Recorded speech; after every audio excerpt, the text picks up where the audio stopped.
Mettez-vous en ligne, mettez-vous en ligne, mettez-vous en ligne. Mettez-vous en ligne, chers parents, chers amis. Mettez-vous en ligne, on va se laisser. Connectez-vous, connectez-vous. L'incontournable. Connectez-vous, on va se laisser. Mettez-vous en ligne, on va se laisser. Mettez-vous en ligne, on va se laisser. Mettez-vous en ligne, on va se laisser. Chers parents, chers amis, mettez-vous en ligne. Partagez le direct. Partagez-le, partagez-le, partagez-le massivement. Dans les groupes, sur vos murs. Hein? Partagez le direct. Chers parents, chers amis. Partagez le direct, partagez le direct, partagez le direct, on va se laisser. Partagez le direct. Alvarez, Gignan, big up à tous et à toutes. Alors nous allons rentrer dans le but du sujet, c'est pas pour durer. Donc on va parler rapidement. Alors bonsoir, bonsoir à tous et à toutes. Pour tous ceux qui ne me connaissent pas, je suis l'incontournable qui a compris tout terrain. L'homme dont on parle, l'homme qui n'a pas froid aux yeux, l'homme qui ne mâche pas ses mots. Vous pouvez aussi m'appeler devant la vie, l'homme n'est rien, gouverneur italien, docteur Morton, appelez-moi Boum, laisse-moi mourir 5 plein 3, El Padrino Camari des Oula Moudia. Alors nous voilà à nouveau devant cette caméra pour vous parler de la Russie. Pourquoi la Russie sera l'armée la plus puissante et la plus expérimentée dans le futur? Il faudrait que ça soit clair. Et donc, on va faire allusion à ce qui se passe en Ukraine et on va projeter notre vision dans le futur pour voir et on va décortiquer ensemble. Chacun va juger. C'est très important. Mais avant de commencer, j'aimerais faire comprendre aux uns ou aux autres qui ont un problème de surpoids, c'est-à-dire si tu sais que tu es gros, tu es gros, ton poids ne te sied plus. Tu n'es pas heureux de ce que tu es devenu. Alors, mon frère ou ma soeur, n'hésite pas, contacte-moi. Tu prends ta potion magique, tu te soignes, tu perds, tu perds ton poids, tu perds ta masse corporelle. Voilà. Mais ce que j'aimerais vous dire, quand vous prenez le médicament, vous allez partir régulièrement aux toilettes. Je dis bien, vous allez partir régulièrement aux toilettes. Vous allez partir régulièrement aux toilettes. Et donc, ça fait que ça casse, en fait. Même si c'est gros ventre, ça va casser ça. Ça nettoie le ventre, ça détruit la graisse. Parce que la forme, là, c'est une question de graisse. Ce n'est pas truc, ce n'est pas la chair qui grossit, non. C'est la graisse qui fait qu'on grossit. C'est la graisse qui fait que on prend du poids et puis on dit oh, on est gros. Non, non, non. Tout ça, c'est graisse. Ce n'est pas une question de chair, ce n'est pas une question de trucs d'intestin ou quoi que ce soit. C'est la graisse qui fait grossir l'homme. Et donc, le médicament a pour objectif de détruire tout ce qui est graisse dans ton corps et voir ton corps amaigrir. Donc, quand tu prends le médicament, j'avertis les gens pour qu'ils sachent. Quand tu prends ça, tu vas défiler aux toilettes. Tu vas défiler aux toilettes. Vous savez, quand diarrhée te prend, je dis bien diarrhée te prend, en une semaine, mon frère, tu maigris comme ça. Voilà. Le médicament a pour objectif de te faire défiler aux toilettes. Mais il ne faut pas t'inquiéter. Ça, c'est pas quelque chose qui va te faire du mal. Ça n'a aucun truc non, désagréable derrière. Non. Il n'y a aucune conséquence. L'objectif, c'est de te faire maigrir. Donc, quand tu prends, tu défiles aux toilettes. Donc, si tu es quelqu'un qui travaille dans un bureau, si tu es quelqu'un qui travaille, je ne sais pas où, quand tu prends le médicament, sache bel et bien que ça va un peu perturber ton travail parce que 1, 2, 3, tu vas courir pour aller aux toilettes. Si tu es professeur, ce n'est pas la peine parce que tu ne pourras pas trop te concentrer à enseigner les élèves. Tu vas défiler aux toilettes. Est-ce que vous comprenez? Et en moins d'une semaine, mon frère, tu vas voir que tu as perdu beaucoup de kilos. Tu vas dire, ah, mais je ne me sens pas bien. Non, c'est le médicament qui fait ça. Si tu étais en gros et tout, tu vas défiler aux toilettes comme si tu avais de la diarrhée. Vraie diarrhée. Vous comprenez, quelqu'un qui a vraie diarrhée et puis il va tout le temps. Mon frère, 3 jours seulement tu maigris, on dirait truc. Tu n'as pas mangé pendant longtemps. Et le médicament, c'est comme ça te fait et tu perds tout ton poids. 10 jours, tu seras étonné du nombre de poids que tu auras perdu. 10 jours, tu risques de perdre au moins 6 kilos. Mais si tu vois que le poids que tu as perdu, ça te plaît, tu arrêtes le médicament. Dès que tu arrêtes, la diarrhée se coupe. Ce n'est pas une diarrhée continue. C'est à chaque fois que tu prendras le médicament que la diarrhée se déclenchera.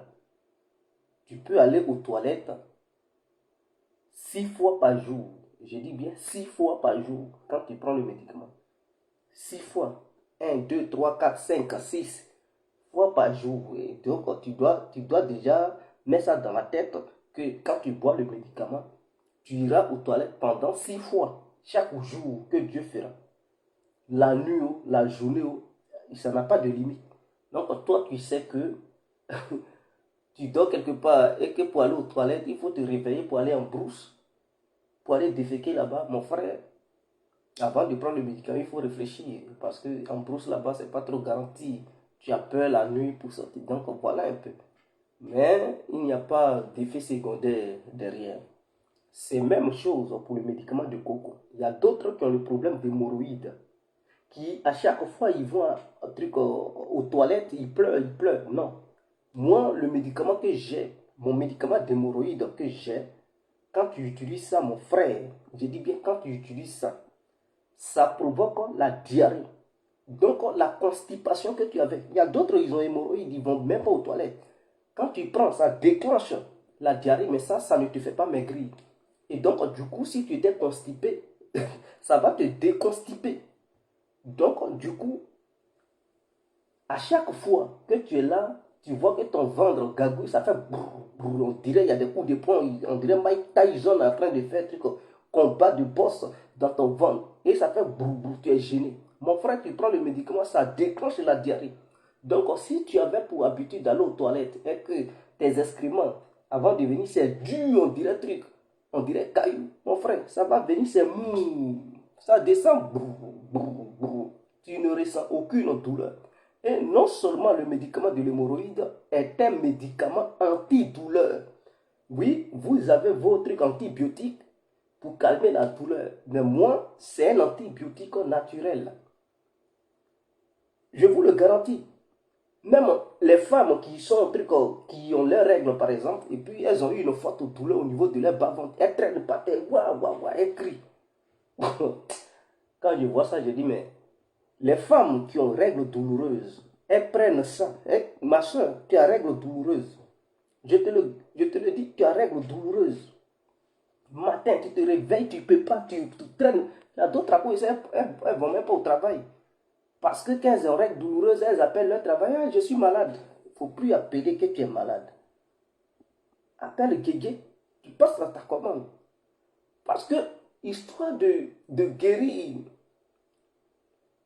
dépenser un peu pour guérir pour toujours. Et rester là, je ne vais pas dépenser. Tu avares, mais à chaque fois tu souffres, tu veux souffrance ou bien tu veux la paix dans ton corps. Choisis le médicament que j'ai pour le coco, parce que c'est ici en Europe, j'ai su que ce médicament guérissait les règles douloureuses et que c'était un médicament anti-douleur. Moi, je ne savais pas. Je pensais que ça soignait seulement le coco, mais le médicament a d'autres compétences que j'ignorais. Parce qu'il y a d'autres femmes qui avaient commenté chez moi, qui avaient les règles douloureuses. Quand elles ont pris, elles n'ont plus jamais eu ces règles douloureuses. Leurs règles viennent, mais il n'y a plus de douleur. Oh, elles m'ont appelé pour dire, ah, ton médicament nous a soigné. Hein. Non seulement ça a soigné mon truc, mais je dis, mais comment ça? Et plusieurs témoins, je dis, ah, donc c'est sérieux. Ah, donc c'est sérieux cette affaire. Et c'est ma femme même. Parce que quand j'étais dans les débuts, quand ces trucs viennent, elle traîne par terre. Ouais, je dis, mais il y a quoi? Elle dit non, depuis qu'elle est bébé, c'est comme ça. Depuis que, bon, elle est jeune et puis elle a eu ces trucs. Et que voilà, quand ça vient, elle a mal. Donc, moi, je ne connaissais pas médicament de règles douloureuses. Moi, je sais que je connaissais médicament de coco. Donc, on est resté comme ça, on est resté comme ça. Jusqu'à elle est tombée enceinte, elle a couché, ça a déclenché encore autre maladie qu'on appelle coco. C'est à partir de ce moment-là, j'ai dit, mais cette fois-ci, histoire de coco, là, je ne vais pas te laisser. Tu vas souffrir. J'ai appelé au pays. Ma vieille, je dis, ah, ma femme a un problème. Parce que ici, elle partait à l'hôpital, on lui donnait des trucs, le médecin prescrivait des trucs, des pilules, des pommades, il faut mettre pommade, il faut boire. Ça ne faisait rien. Quand elle partait aux toilettes, elle criait dans le bâtiment. Même les voisins pouvaient attendre. Moi-même, ça me gênait. Quand le médicament est venu, elle dit, elle ne peut pas se puriger. J'ai dit, mais tu peux boire. On met piment dedans dans le médicament. Donc, c'est un médicament, quand tu bois, c'est pimenté déjà. Il faudrait que les gens le sachent. Donc, on met piment dedans. Mais je ne vais pas vous montrer comment un truc on prépare d'abord. Mais c'est un médicament, on met piment dedans. Et quand elle a bu, j'ai dit quand elle a bu, le lendemain, celle qui partait aux toilettes, qui pleurait, le lendemain, elle n'a plus senti de truc de douleur. Elle allait aux toilettes comme si rien n'était. Elle dit, ah, je ne sens plus de douleur. Parce que quand elle partait aux toilettes, il y avait du sang qui coulait. Son coco avait déclenché maintenant truc, les saignements. Ça a cassé non seulement, ça a mis fin au saignement. Elle n'a pas. C'était la première fois qu'elle partait aux toilettes et puis elle ne criait plus. Depuis ce jour, elle n'a plus crié. Elle allait voir son médecin pour dire qu'elle s'est soignée. Le médecin pensait que c'était son médicament. Elle dit non, j'ai arrêté ton médicament, j'ai pris indigénant. Il dit qu'elle est indigénante parce que vous savez, les Européens, souvent, ils ne croient pas. Mais il y a un qui s'était approché à moi pour dire, lui, il est médecin, est-ce que je peux lui donner le médicament? Il va étudier ça. J'ai dit, comment ça? Étudier quel médicament? J'ai dit, non, je ne vends pas ça. Donc quand j'ai attendu étudier ça, j'ai dit, mais lui là, il va étudier, il va découvrir c'est quoi. Il va me mettre à l'écart, lui, il va prendre ça pour s'inventer ici, pour dire il a découvert médicament. Il va se faire de la thune. Et moi, je suis à l'écart. Je lui ai dit, non, je ne vends plus. Quand j'ai su qu'il était médecin, j'ai dit, je ne vends pas. Quand il a dit, il va étudier, j'ai dit, non, non, non, je ne vends pas. J'ai dit, c'est fini. Voilà. Tu ne peux pas me contourner pour dire, toi, tu as découvert un médicament et moi, je reste à l'écart. Si tu dis, ah, on va signer un truc, tu me donnes le truc, le way, je prends pour moi, voilà, et toi tu gères, il n'y a pas de souci. Mais tu ne peux pas étudier quelque chose, tu vas me mettre à l'écart, tu vas faire truc, tu vas découvrir quelles sont ces plantes que j'ai, que j'utilise pour soigner les gens. Et toi tu vas dire, bon, tu vas transformer ça pour fabriquer des pilules ou bien de la pommade. Et tu vas dire, ah, j'ai fait une découverte scientifique des trucs en ce qui concerne l'hémorroïde. Et toi, tu vas gagner ils vont te donner des brevets à travers le monde. C'est pas comme ça. Donc voilà. Et elle est guérie. Le mois qui a suivi, ses règles sont venues. Aucune douleur. Depuis ce jour, elle n'a plus de règles douloureuses. Et ça fait qu'il y avait des filles, des jeunes filles qui avaient ce problème. Leur maman, bon, elles ont honte de m'appeler les jeunes filles là. Parce qu'elles ne veulent pas parler de ce genre de choses. C'est leur maman qui commande. Ah, ma fille attend. Elle passe leur commande et puis je donne. Et puis elles sont. Dès qu'elles se soignent, elles me rappellent. Ah, merci, oh, tu as sauvé ma fille. Maintenant, elle n'est plus truc. Donc, pour vous dire, il y a assez de témoignages. Et moi, je ne suis pas là à enregistrer. Je n'enregistre pas les gens pour les afficher devant. Non, c'est pas comme ça. Quand c'est comme ça, chacun va avoir peur du fait truc. Il ne faut pas afficher ceux qui ont payé, ceux qui t'ont remercié, ceux qui ont fait truc. Il ne faut pas afficher qui que ce soit. Voilà pourquoi les gens ont confiance en moi. Donc voilà un peu ce que je tenais à dire. Donc amaigrissement, hein, et puis comment on appelle ça, l'hémorroïde. Il y a aussi la faiblesse sexuelle. Et je tiens à vous dire, il y a eu une femme au Canada, je ne dirai pas le nom de qui que ce soit, ses règles étaient coupées. C'est-à-dire, elle n'avait même pas encore atteint les 45 ans et elle était déjà ménopausée, elle était dans la quarantaine. Elle a croisé un homme et cet homme, il voulait d'enfant, il voulait un enfant. Mais elle sentait que ces trucs ne venaient plus. Elle aime l'homme, elle ne sait pas comment lui dire que non, ah, elle est ménopausée. Elle m'a appelé, elle dit, Guiguier, est-ce que tu peux m'aider? J'ai dit, mais il n'y a pas. Elle m'a expliqué, elle n'a pas eu honte. Hein. Elle m'a expliqué ce qui se passe. J'ai dit, il n'y a pas de souci, je vais appeler au village pour voir s'il y a un tel truc. J'ai appelé là-bas. Ils ont dit, ah, mais si c'est pour déclencher ces règles, pour que ça revienne, il y a un médicament pour déclencher ça. J'ai dit, ah bon? Et je lui ai fait comprendre que, ah, il y a un médicament pour ramener tes règles. Puisque tu dis que c'est de la ménopause, quoi là, précoce, à 40 ans, tu es déjà ménopausée, mais en Afrique, les gens, les femmes à 45 ans, 50 ans, elles accouchent. Comment se fait-il qu'à 40 ans, toi, tu ne vois plus tes trucs, donc tu ne peux plus tomber enceinte? Je lui ai donné le médicament Atia. Elle s'est traitée le mois qui a suivi, boum. Elle dit ça l'a humiliée. Elle n'était pas dehors, elle n'était pas encore prête, et puis bon, voilà, c'est venu. Hein, c'est venu truc, dans un endroit où ça ne devrait pas venir. Il lui a dit, mais quand tu te soignes, il faut te protéger, il faut prendre tes précautions. Aujourd'hui, où je vous parle, elle est enceinte. Quand c'est venu là, elle est enceinte. Voilà, le monsieur l'a enceinte. Et elle m'a remercié. Mais bon, vous savez, nous, Africains, on est avares. Sinon, normalement, elle devrait acheter une grosse voiture pour moi pour dire, ah, Guégué, tu as sauvé mon foyer. Hein? Tu m'as aidé à tomber enceinte. Grâce à toi, je vais avoir, bon, grâce aux médicaments et grâce à Dieu, je vais avoir un enfant. Elle devrait m'acheter une grosse voiture pour dire, Guégué, tiens. Mais non, si ce sont les Européens, là, eux, ils donnent ces genres de cadeaux. Hein?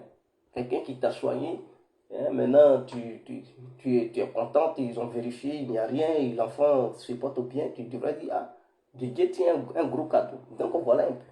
Et il y a des gens, voilà, normalement ton coco te fatigue, ça fait 10 ans, tu souffres, tu es allé partout, ils t'ont opéré, en Europe ici et tout. Mais quand tu guéris, tu passes par Guégué, tu guéris. Normalement, il faut donner un gros cadeau pour dire, ah, Guégué, j'ai compris, vraiment, tu m'as enlevé d'un problème. Tiens un gros cadeau, c'est comme ça. Les Européens, c'est ce qu'ils font.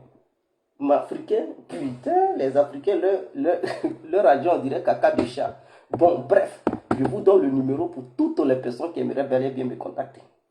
Donc, au 0033 7 80 49 53 79. Je répète, 0033 7 80 49 53 79. Donc, ça, c'est mon numéro de WhatsApp. Vous pouvez me joindre sur ce numéro et passer votre commande. Alors, on quitte maintenant ce côté et on va sur le territoire ukrainien, russo-ukrainien. D'autres demandent quand est-ce que le conflit va dépasser les bornes, ça va dépasser les limites. Ce que je vois, vous savez ce que je vois, c'est que il y a deux mondes qui s'opposent, le monde occidental et le monde asiatique. Est-ce que vous comprenez? Le monde occidental, les Américains, les Canadiens, Australiens et tout ça, ils font partie de ce monde occidental. Et le monde asiatique, la Russie, la Chine, Inde, Iran, Corée du Nord et tout ce que vous pouvez imaginer, ainsi qu'il y a certains pays latino-américains qui font partie de cette coalition, ainsi que d'autres pays africains. Il faudrait que, même si certains pays africains ne s'affichent pas, mais ils soutiennent ce second monde. Donc c'est une question de vie ou de mort entre les deux blocs.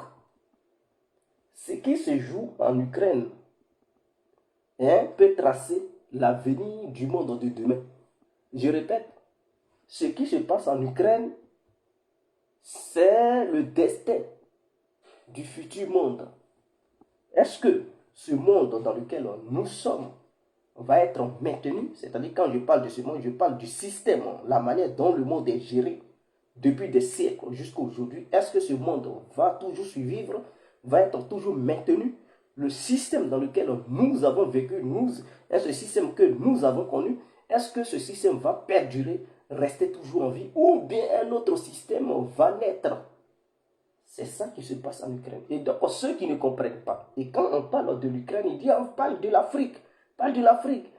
Ça, c'est chez les Blancs là-bas. Tu parles trop de l'Ukraine. C'est chez les Blancs. Mais ils ne savent pas que tout est lié. Tout est lié.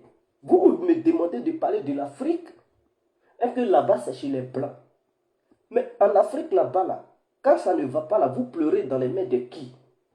Vous pleurez dans les mains de qui? N'est-ce pas, c'est vous qui dites, ah, bas la France, l'impérialisme, ceci, cela, mais l'impérialisme, ça vient d'où? Je pose la question aux gens qui pensent que ce qui se passe en Ukraine, ça n'a rien à voir avec le destin de l'Afrique. Je leur pose cette question. Vous, qui avez pour habitude de dire que non, la France-Afrique a détruit l'Afrique, les présidents africains sont corrompus. Ils sont corrompus par qui? Ce sont des marionnettes. Ils sont marionnettes de qui? Ah, marionnettes des impérialistes. Ces impérialistes sont logés où? Ils vivent où? En Afrique, en Europe ou aux États-Unis? Question. Donc, voici la question fondamentale que chaque citoyen africain devrait se poser avant de dire ça ne nous regarde pas. Oui, ça nous regarde. Ça nous regarde parce que le système que subit l'Afrique est un système mis sur pied où l'Afrique n'a pas eu son mot à dire. Que ce soit le système monétaire, sécuritaire et politique, l'Afrique n'a pas eu son mot à dire. Ce système a été imposé aux Africains. C'est comme le partage de l'Afrique. Lorsque l'Afrique n'était pas présente, lorsqu'on la partageait, cette Afrique, est-ce que vous le savez? Est-ce que vous le savez? Donc, le système SWIFT, c'est-à-dire le système monétaire, est-ce que l'Afrique contrôle ce système? Est-ce que l'Afrique a son propre système? Je pose la question. Imaginons que les Européens décidaient de sanctionner un pays africain et de l'enlever dans le système SWIFT. Est-ce que ce pays africain peut survivre? Ce pays africain va utiliser quoi pour son économie? Mais ça va être le chaos, le désordre. Parce que les Africains eux-mêmes, ils n'ont pas encore réfléchi à ça. Et ils ne pensent pas à ça. Ils ne prennent pas des mesures. Si on se plaint que des dirigeants africains sont des marionnettes, ils sont manipulés, et que ceci, cela, un Africain qui se révolte, on l'envoie en la CPI ou bien on enquête sur lui, on le sanctionne. Est-ce que ces décisions sont prises par les Africains ou ailleurs? Alors, ailleurs où c'est pris là, c'est cet ailleurs-là qui est en train de s'affronter avec un autre bloc qui dit, de la manière nous Africains, on dit, on en a marre de ce système qui nous maintient dans la pauvreté, ce système qui manipule nos dirigeants, ce système qui fait que nos dirigeants sont incapables de prendre les vraies décisions pour leurs concitoyens, ce système qui fait que nos dirigeants sont des grands voleurs qui pillent l'Afrique pour venir ici, ailleurs, pour aller investir ailleurs avec leur famille et tout. D'autres disent que non, ils n'en veulent plus de ce système. Sauf que eux, ils ont aussi les muscles pour se mesurer à ceux qui nous ont imposé ce système. Voici la différence entre eux et nous. Est-ce que vous comprenez? Je veux dire quoi par là? Je veux dire par là que en Russie, l'Ukraine, c'est un affrontement indirect entre l'Europe et la Russie. De la manière, les Européens, vous savez, sans les Européens, sans le bloc européen, sans l'OTAN, l'Ukraine ne va pas résister pendant un mois. C'est impossible, c'est inimaginable. L'Ukraine résiste parce que derrière l'Ukraine, il y a tout un tas de pays. Et ces pays-là ont peur de verser le sang de leurs concitoyens. Et donc, ils ont trouvé comme soldats le peuple ukrainien.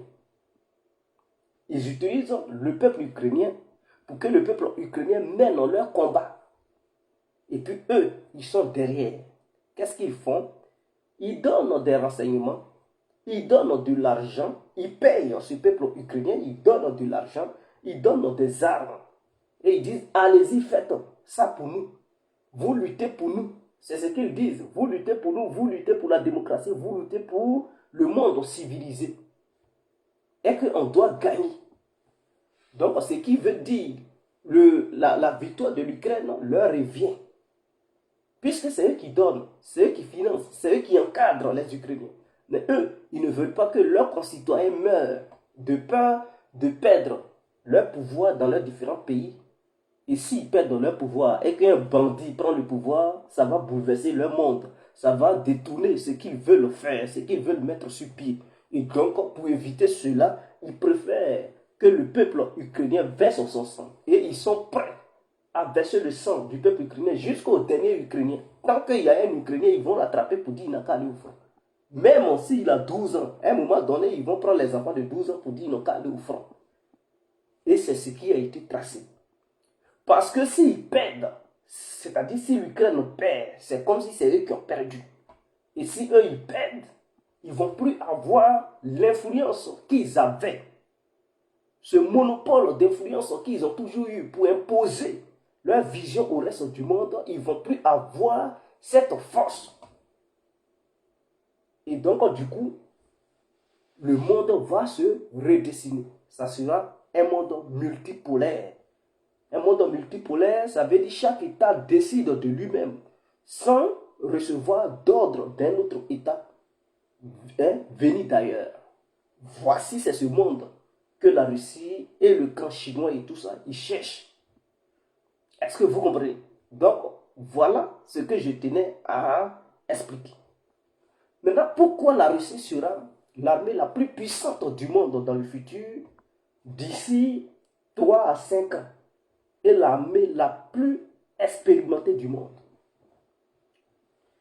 D'ailleurs, nous tous, nous avons fait les bancs. On a été à l'école. Je dis bien, on a fait les bancs, on a été à l'école. Pour être un bon technicien, il y a la théorie, mais il faut aussi pratiquer. La pratique, elle est très importante. Même pour être un bon chirurgien ou un médecin, tu peux faire la théorie, on peut te montrer. Mais à un moment donné, on te dit, va pratiquer. C'est lors de la pratique que tu découvres si tu as la qualité, les qualités ou non. Si tu ne pratiques pas et que tu fais tout simplement la théorie durant tout ton temps, tu ne pourras jamais être fort que celui qui pratique. Voilà pourquoi souvent l'enseignement général, ceux qui ont les diplômes des enseignements généraux et ceux qui ont les diplômes des enseignements techniques et professionnels ne sont pas pareils. C'est-à-dire lui qui a les diplômes d'un enseignement technique et professionnel, il est mieux, c'est-à-dire il est mieux préparé que celui qui a le diplôme d'un enseignement général. Par exemple, quelqu'un il dit j'ai le bac. Il allait à l'école, il a eu le bac. Bon, on lui a donné des exercices et tout. Il a le bac. Mais en dehors du bac, il est spécialisé où? Dans quel domaine? Qu'est-ce qu'il peut faire? Tu as le bac, on dit bon, il ne peut pas être banquier tout de suite. Ce n'est pas parce qu'il a le bac qu'on peut dire bon, va être banquier. Parce qu'il n'est pas spécialisé à faire les calculs pour gérer les comptes. Ce n'est pas son domaine. Il n'a jamais fait de pratique. Il n'est qu'un théoricien. Est-ce que vous comprenez? Quelqu'un qui a fait une école professionnelle, qui a eu le même diplôme que celui qui a eu le bac à travers l'enseignement général, dans un domaine spécifique, il est mieux préparé et on va le choisir tout de suite par rapport à celui qui a fait l'école générale. C'est-à-dire un mécanicien, il commence, il dit, bon, je fais la mécanique. Il fait la théorie et la pratique. L'autre, il dit, bon, moi j'ai bac en plus 2. Tu présentes ton bac en plus 2 et l'autre qui est mécanicien, qui a eu son attestation, on le prend. Et toi, bac en plus 2, on te laisse. Tout ce que tu peux faire, c'est de devenir gendarme ou policier. Ou bien c'est pour devenir eau et forêt là-bas. C'est tout ce que tu peux devenir. Donc, je veux dire quoi par là? Je veux dire par là que on parle de puissance en puissance en puissance. Mais la puissance, on voit la puissance, la vraie puissance qui se bâtit lorsque cette puissance pratique sur le terrain.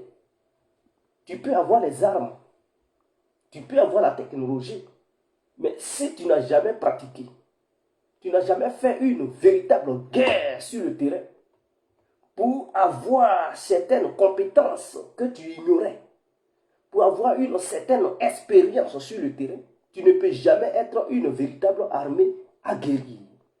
Est-ce que vous comprenez? C'est comme en Afrique. Il y a des armées, des pays qui s'arment jusqu'aux dents, mais qui n'ont jamais fait de guerre, qui marchent. Nous sommes la meilleure armée, on est mieux armés. Et l'autre pays qui passe son temps à faire la guerre, à pratiquer, à pratiquer. Vous ne pouvez pas mettre les deux armées côte à côte. Celui qui a beaucoup d'armes, mais qui n'a jamais pratiqué, le jour où il va attendre les coups de fusil, il va voir ses soldats déserter et fuir parce qu'ils n'ont pas l'habitude de vivre ces faits. D'autres seront traumatisés, d'autres vont déserter, d'autres vont même se donner la mort parce qu'ils n'ont jamais vécu ça.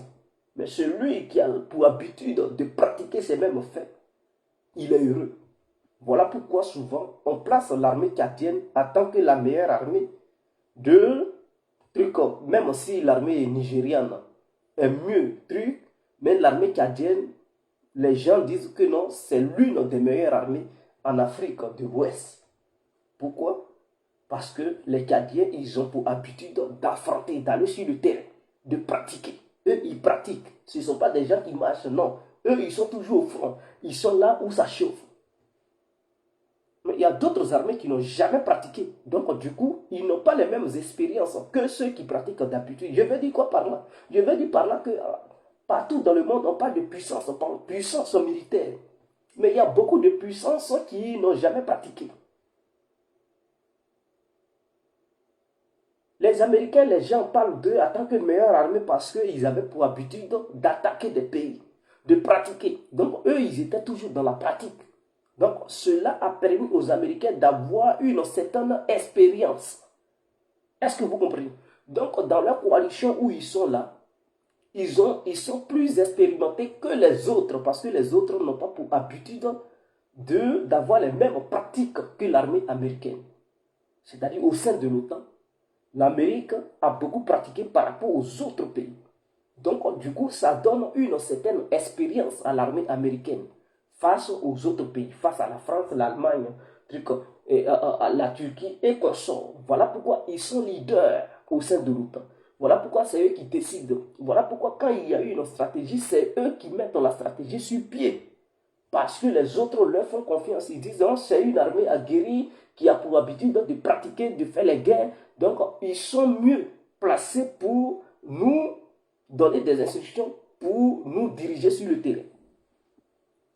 Mais ce qui se passe aujourd'hui, c'est que ça fait longtemps l'armée américaine n'avait jamais participé à une telle confrontation. Leur dernière confrontation date des années 40. Je répète, leur dernière confrontation qu'ils avaient eue, qui ressemblait à ça, date des années 40, où ils ont lagué 2 bombes sur 2 différentes villes japonaises. Est-ce que vous comprenez? Ainsi que la Corée, où ils avaient mené une guerre en Corée dans les années 60, si je me rappelle. Donc, dans les années 50. Dans les années 50, ils avaient mené une guerre en Corée. Et à partir de ce moment-là, ils n'ont plus mené de guerre. Est-ce que vous comprenez? Donc, cela avait donné cette image de l'armée américaine qui était aguerrie, ceci, cela. Mais depuis fort longtemps, ils attaquent des pays qui sont moins armés.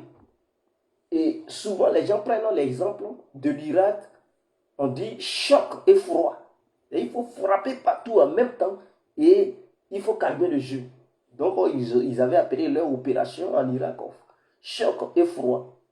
Et ils comparent, il y a des gens qui comparent l'armée irakienne à celle de l'Ukraine. Mais c'est du n'importe quoi. Il n'y a pas de comparaison. L'armée ukrainienne est 1000 fois plus puissante que l'armée irakienne de son temps, de Saddam Hussein. Est-ce que vous comprenez? Donc, je veux dire par là que, suite à ça, les Occidentaux ont eu peur des Européens. Ils pensaient que les Européens étaient extraordinaires, des extraterrestres, et qu'ils étaient les meilleurs dans tous les domaines. Mais ce qui est pratiqué en Ukraine, ça permet aux Russes, à l'armée russe, de corriger ces erreurs. Parce que les Russes, ils pensaient aussi qu'ils étaient aussi hyper puissants. Ils sont forts, mais ils ont aussi des failles. Donc, ça leur permet de corriger leurs failles au sein de leur armée. Ça leur permet de réfléchir sur des armes qu'ils peuvent produire pour demain. Est-ce que vous comprenez? Des armes qu'ils peuvent produire pour demain. Ça leur permet d'avoir une stratégie globale. Ça leur permet de savoir comment l'OTAN se bat. Parce que la tactique de combat que pratiquent les Ukrainiens et les mercenaires qui sont en Ukraine, ils se battent de la manière l'OTAN leur enseignait de se battre. Est-ce que vous comprenez? Parce que Leur formation, ils font ça dans les pays membres de l'OTAN. Donc, c'est la pratique de l'OTAN qu'eux, ils pratiquent là-bas en Ukraine. Ils ne pratiquent pas autre stratégie. Ils mènent la stratégie de l'OTAN. Donc, qu'est-ce qui se passe en Ukraine? La Russie est en train de faire face à la stratégie militaire de l'OTAN. Parce que si l'OTAN rentre officiellement en guerre, c'est de la même manière, elle va pratiquer cette organisation. Est-ce que vous comprenez? Donc, du coup, la Russie fait face à la stratégie militaire de l'OTAN, le renseignement de l'OTAN. Est-ce que vous comprenez? Donc, et la guerre économique de l'OTAN. Donc, la Russie est en train d'apprendre certaines choses. Ce qui lui manquait, ce qu'elle devrait corriger. Et tout. Donc, la Russie devient de plus en plus une armée qui va devenir l'armée la plus expérimentée parmi les grandes puissances du monde. Parce que c'est la pratique qu'ils font. Ils ont trop fait de théorie, maintenant c'est la pratique. Ils sont là à apprendre.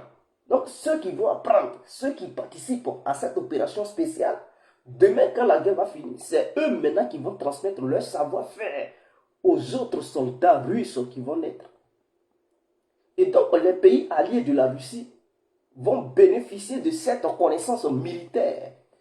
Et ils vont transmettre ce savoir à d'autres pays qui vont coopérer avec la Russie dans le domaine militaire pour leur montrer comment il faut combattre, comment et faire de ces pays, l'armée de ces différents pays, des vrais soldats. Est-ce que vous comprenez? Ils vont transmettre ce savoir non seulement à leur propre armée, mais à d'autres armées qui vont coopérer avec la Russie dans le domaine militaire. Et je n'exclus pas une formation de la part de la Russie envers l'armée chinoise. Oui, parce que la Chine ne pratique pas, elle regarde. Mais à un moment donné, elle va demander à la Russie, nous voulons une coopération militaire. Et je n'exclus pas que des spécialistes de l'armée militaire russe quittent la Russie pour aller enseigner des militaires chinois, pour leur permettre de connaître certains aspects. Je n'exclus pas aussi de voir des Russes aller sur le territoire iranien pour apprendre aux Iraniens certaines techniques de combat. Ce qu'ils apprennent en Ukraine, ils vont transmettre ça. Je n'exclus pas qu'ils transmettent ça aussi à la Syrie. Je n'exclus pas qu'ils transmettent ça aussi au Venezuela, au Cuba, au Brésil. Et certains pays africains qui vont bénéficier de ça. Est-ce que vous comprenez? Mais les Européens, qui eux, ils sont là, ils envoient des mercenaires, ils envoient ceci pour pratiquer. Ils envoient des armes. Bon, ça, cela ne va pas leur donner une véritable compétence. Parce qu'ils ont laissé derrière eux.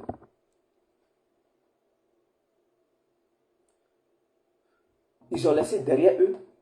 Leurs soldats ne participent pas à la guerre de façon massive. Ils envoient des mercenaires déguisés en trucs. Mais leurs soldats ne vont pas avoir les mêmes compétences. Comment on appelle ça? Leur stratégie de guerre, c'est qu'ils apprennent aux Ukrainiens. Si eux-mêmes ils savent pratiquer ça là-bas, peut-être ça ne va pas donner les mêmes résultats escomptés. Donc tout dépend. Voilà pourquoi je dis la Russie sera la plus grande puissance du monde de demain et l'armée la plus expérimentée. Après ça, si ce qui se passe en Ukraine, ça finit, je ne vois pas aucun pays au monde, je dis bien aucun pays au monde, qui va s'hasarder à vouloir affronter la Russie. Parce que la Russie est en train de donner une leçon au monde entier. Même les Américains, quand ils vont quitter là, quand ça va finir par les négociations, peut-être ça va encore durer 2 ans. Nous sommes en 2023. Peut-être cette affaire va prendre fin en 2025. Mais si ça prenait fin en 2025, l'armée russe ne va pas s'affaiblir. Contrairement à ce que les gens pensent, l'armée russe ne va pas s'affaiblir. Non seulement elle va se renforcer, elle va avoir une très grande expérience et essayer de rattraper son retard dans certains domaines. Créer de nouvelles armes pour contrecarrer les armes européennes, les satellites européens. Parce que ce qui se passe, si l'armée russe voit qu'il y a des failles de son côté, elle ne va pas venir dire ça au grand public. Mais au sein de l'état-major russe, ils vont dire, ah, ça là, ça nous manque, ça nous manque. Et ils vont transmettre ça aux scientifiques pour dire, chercher des contre-mesures. Pendant ce temps, les Européens, ils vont penser que leur domaine, c'est fort. Mais les Russes vont chercher des contre-mesures, mais chercher d'autres moyens pour faire aussi du mal aux Européens. Mais sans montrer ces moyens, et ils vont garder ça pour eux. Donc les Européens, comme ils n'ont pas encore fait un affrontement direct avec la Russie, les contre-mesures que possède la Russie, certaines technologies que possède la Russie ne va pas leur montrer ça. Donc eux, ils vont penser que bon, c'est la limite de la Russie n'a plus autre chose derrière. On appelle ça effet de surprise. Donc eux, ils ne vont plus faire des recherches pour perfectionner certains domaines. Ils vont penser qu'ils ont tout. Donc ça va. Et ils vont faire le malin. Mais pendant ce temps, la Russie va travailler sur d'autres choses. Parce qu'elle voit la réalité. Et pourquoi je dis la Russie sera la superpuissance de demain? Parce que tout simplement, sur le plan militaire, elle fait face à plusieurs technologies mélangées ensemble. Est-ce que vous comprenez? Elle fait face à plusieurs technologies. La technologie anglaise, la technologie allemande, la technologie française, américaine, suédoise, finlandaise, australienne, nouvelle-zélandaise, polonaise, et j'en passe. Chaque pays apporte sa technologie, chaque pays apporte son arme, son armement. Et donc, qu'est-ce qui se passe? Le système de défense antiaérienne russe, qui voit tous les jours tout type de missiles largués par les Ukrainiens sur le Donbass ou bien sur le territoire russe.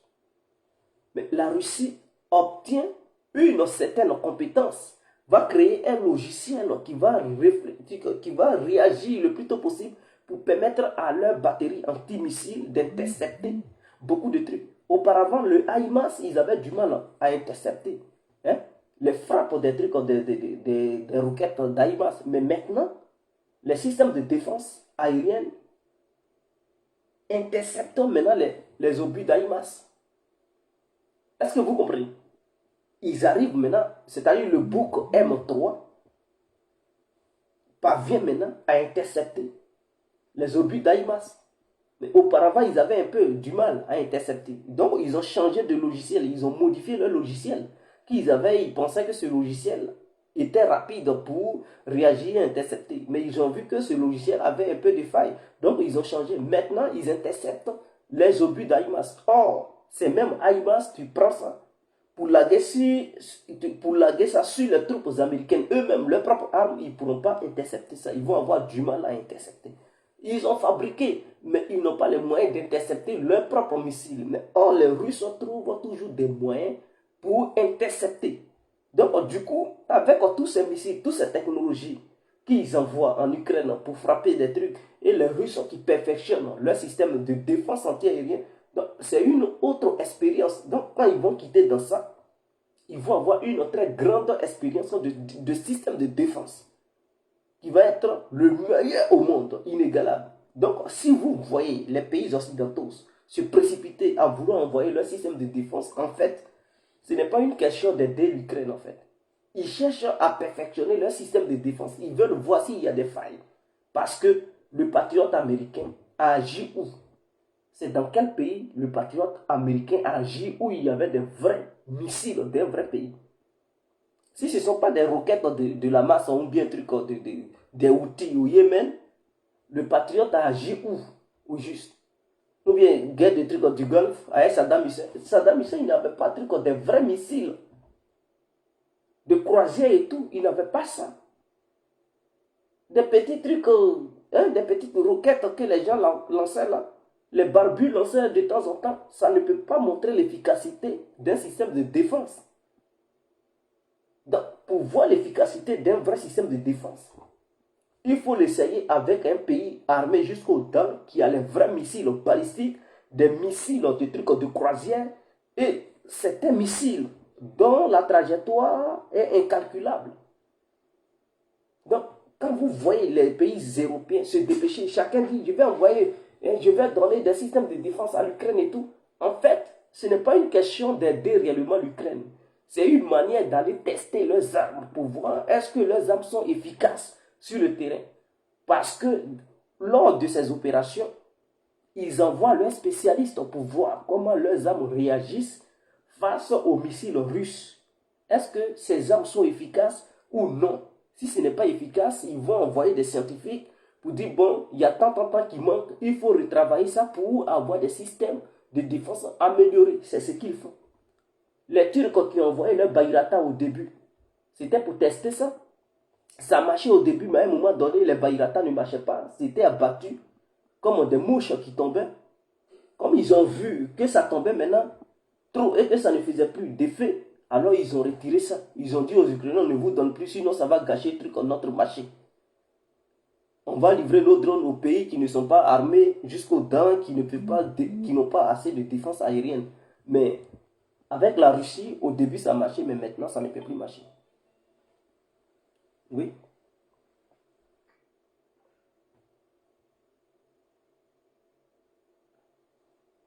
Je viens.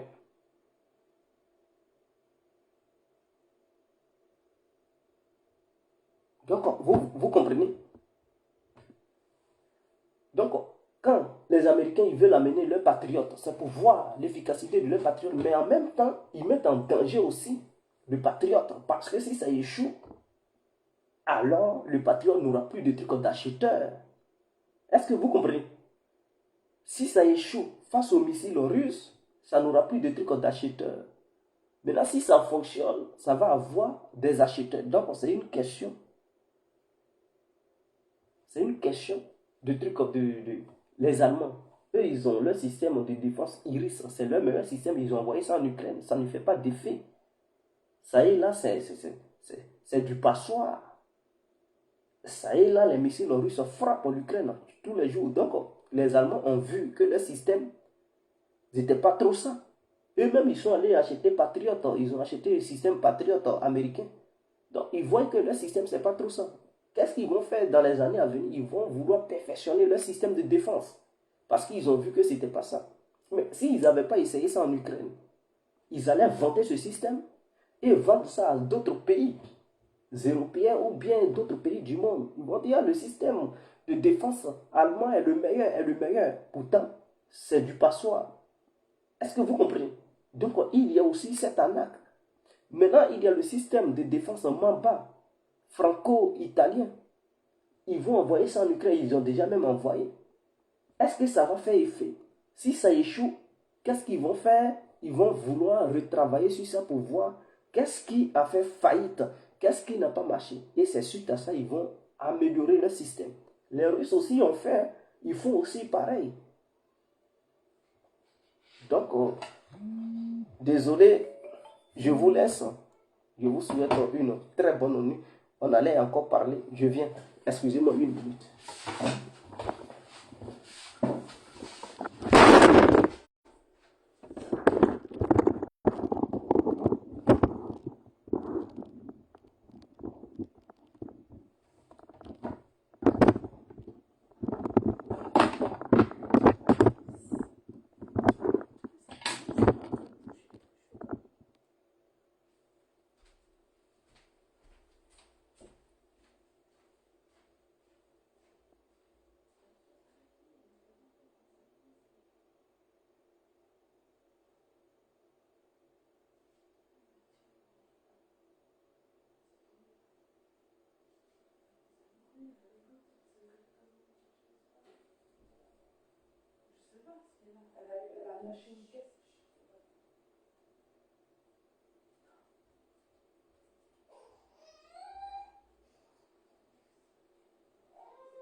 Bon, je vais couper. Demain, on fera un bon direct. Donc, je vous souhaite une très bonne nuit et prenez bien soin de vous.